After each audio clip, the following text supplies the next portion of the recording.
blood. It is the first thing you smell when you enter the domain of the World Eaters, that metallic tang that clings to everything they touch. It stains their armor, pools beneath their feet, and flows like rivers in their wake. In the grim darkness of the far future, where there is only war, no warriors have embraced that eternal truth more completely than the sons of Angron. They are the Tel's Legion, the World Eaters, and they are the most damned of all the Emperor's fallen angels. To understand their curse, one must witness the thing that was once Brother Sergeant Khorne Vex, as he stands among the corpses of another slaughtered world. His midnight blue power armor, trimmed in bronze, weeps eternal tears of crimson.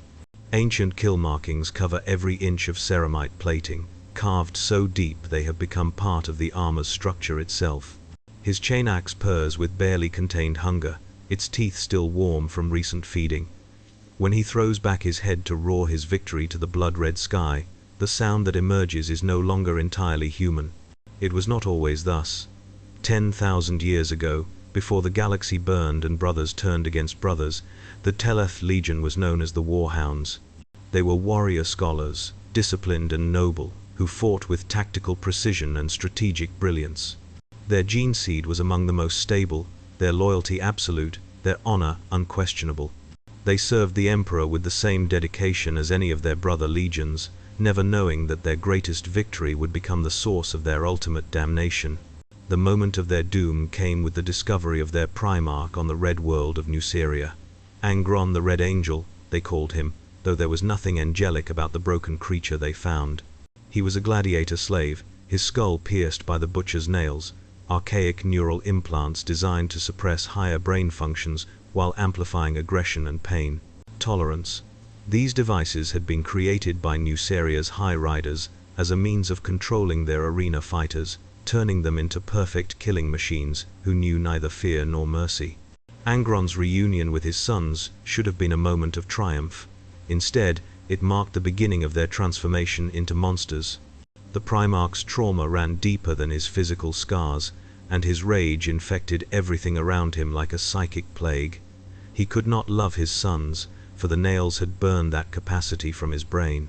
He could only teach them to fight, to kill, and to embrace the same artificial fury that consumed him daily.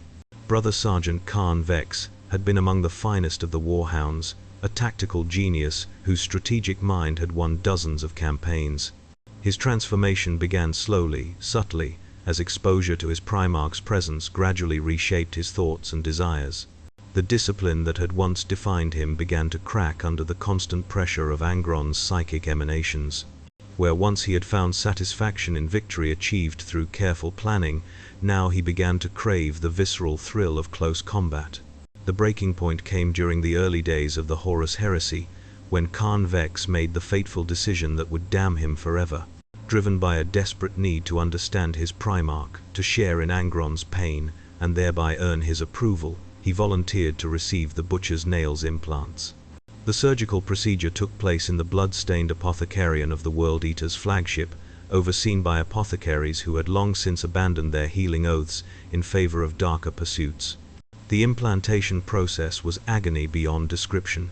Ancient Nucerian technology, barely understood even by those who installed it, was grafted directly into his brain tissue.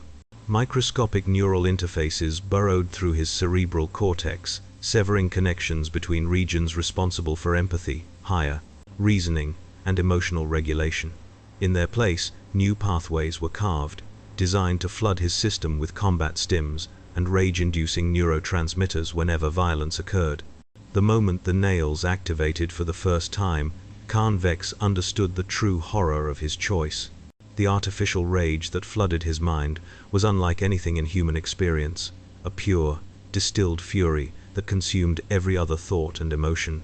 In that instant of transcendent violence, he experienced something that felt almost like religious ecstasy, a communion with forces beyond mortal understanding.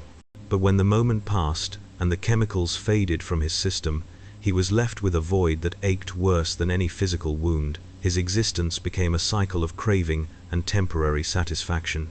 Between battles, when the nails lay dormant in his skull, he suffered withdrawal symptoms that made torture seem merciful by comparison.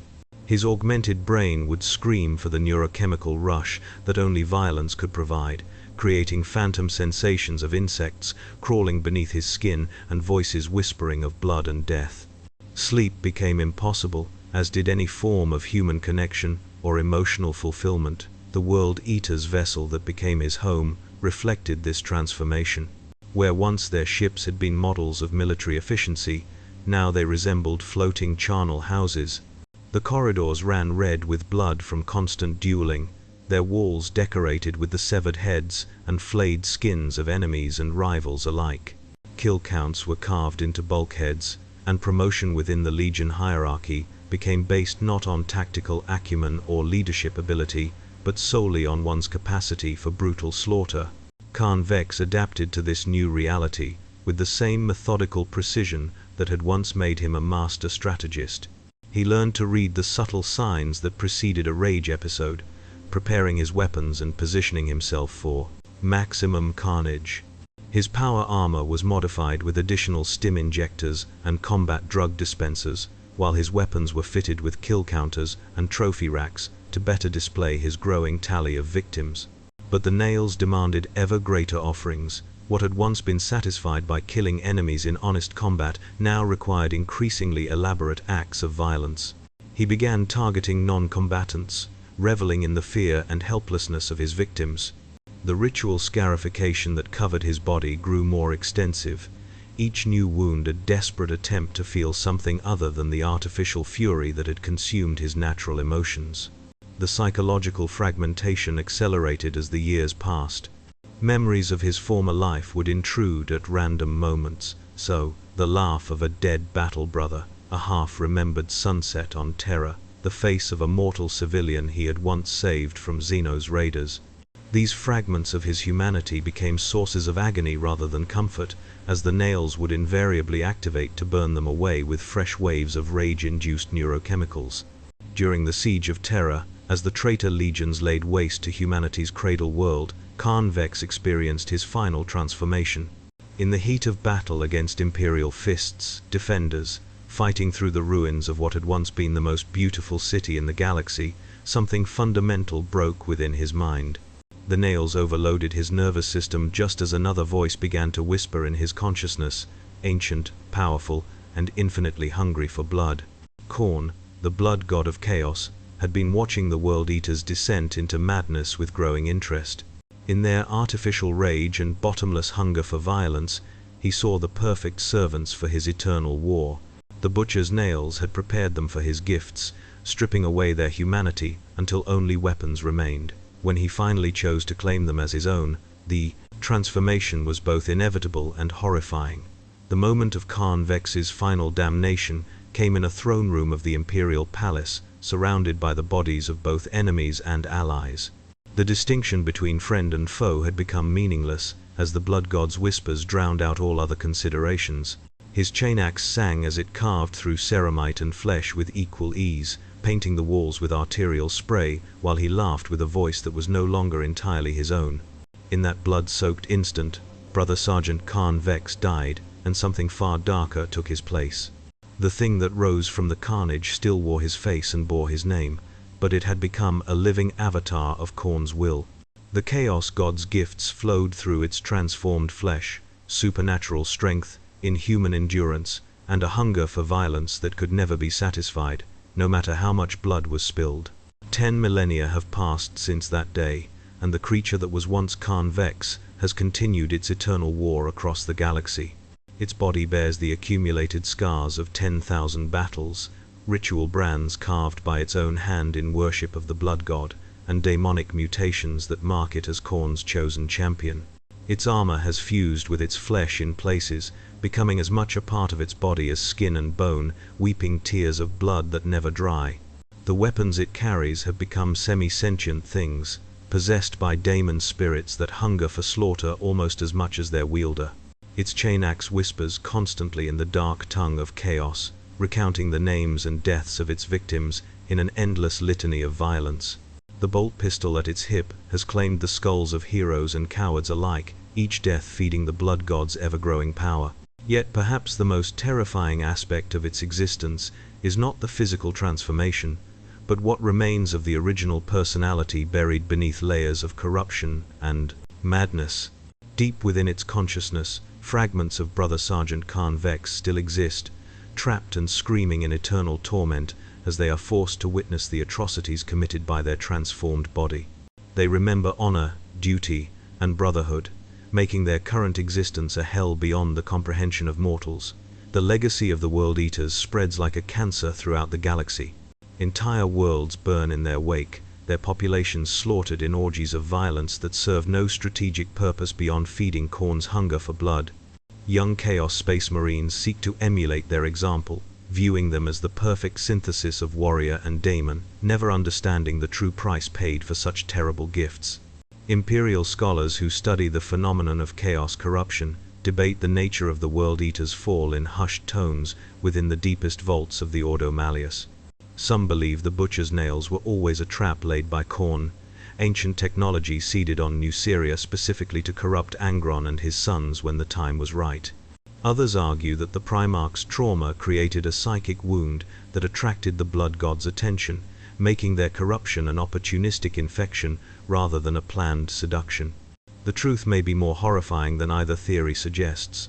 Perhaps Khorne simply recognized in the Telv Legion's gene seed a natural predisposition toward violence that could be cultivated and amplified. Perhaps their fall was neither inevitable nor accidental, but the result of 10,000 small choices that gradually led them away from the light of the Emperor's truth into the crimson darkness of the Blood God's realm. What cannot be debated is the completeness of their transformation. Unlike other traitor legions, who maintain some vestige of their former selves, the World Eaters have become pure weapons in service to their Dark Master.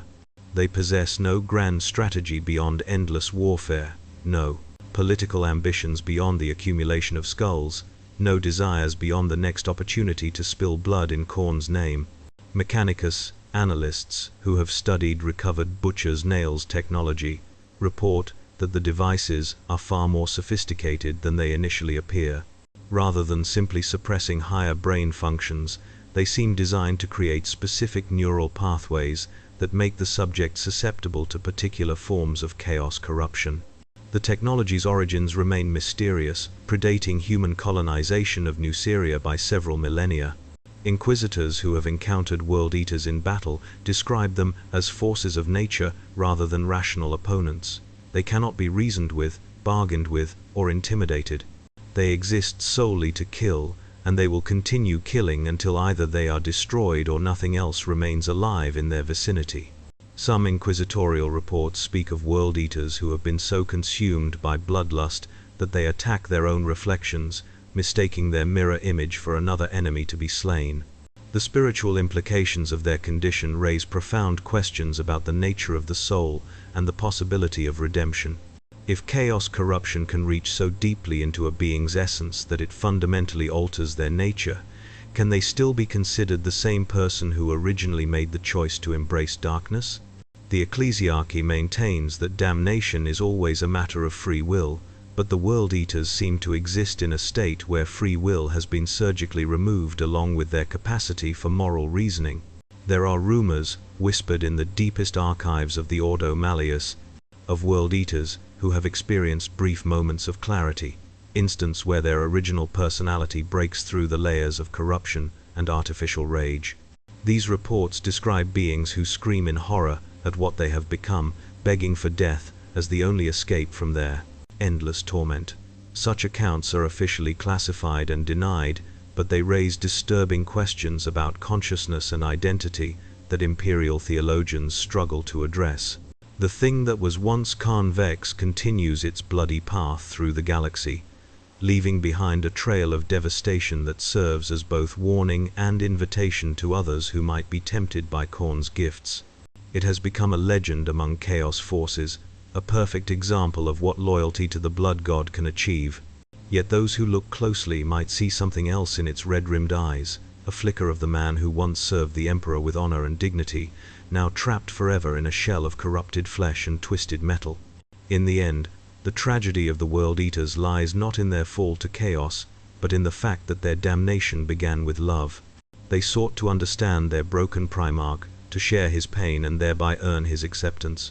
In doing so, they opened themselves to corruption that ran deeper than any physical wound, transforming them into living weapons that can never again experience the brotherhood and purpose they once cherished. The blood god cares nothing for their suffering, only for the skulls they provide for his throne and the blood they spill in his name.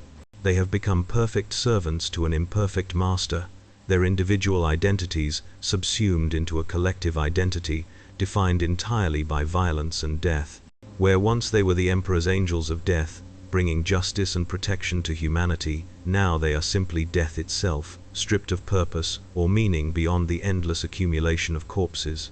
As the Crimson Tide continues its inexorable advance across the stars, consuming worlds and civilizations in an orgy of meaningless violence, one cannot help but wonder if there might have been another path. Could the Two Legion have found a way to heal their Primarch's wounds, rather than sharing them? Could love and understanding have succeeded where surgical modification and artificial rage failed? Such questions will never be answered, for the World Eaters have moved beyond the possibility of redemption into a realm where only blood and death have meaning. In the grim darkness of the far future, where there is only war, the World Eaters serve as a reminder that some sins are so profound that even death cannot wash them clean. They are the living embodiment of humanity's capacity for self-destruction, proof that the path to damnation is often paved with the best intentions. And somewhere in the depths of space, the thing that was once Brother Sergeant Khan Vex continues its eternal war, forever seeking in violence the peace that was stolen from it by the very devices meant to bring it closer to its father's broken heart.